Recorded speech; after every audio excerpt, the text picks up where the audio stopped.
नमस्कार. मी अविनाश जोशी. आपण पाहत आहात समर्थ लेखनी. करमाळा शहरातील राशीनपेठमध्ये आज एक भक्तिमय आणि उत्साहाचे वातावरण पाहायला मिळत आहे. येथील सोहम महिला मंडळाने यावर्षी अधिक मासानिमित्त एक भव्य संगीतमय श्रीमद भगवत कथा सप्त्याचे आयोजन केले आहे.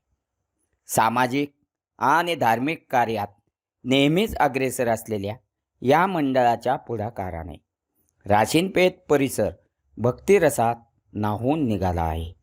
पुण्याचे सुप्रसिद्ध राष्ट्रीय कीर्तनकार श्री संदीप बुवा मांडके हे या कथेचे व्यास असून त्यांच्या सुरेल आवाजात कथा संपन्न होत आहे.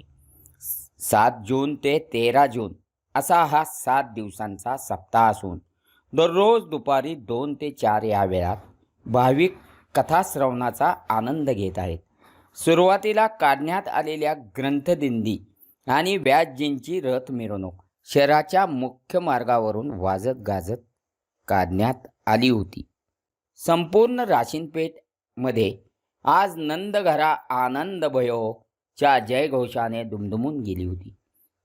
कथाव्यास संदीप बुवा मांडके यांनी सांगितलेल्या श्रीकृष्ण जन्माची कथा आणि समोर साकारलेले श्रीकृष्ण जन्माचा सुंदर देखावा उपस्थितांच्या डोळ्याचे पारणे फेडणारा होता.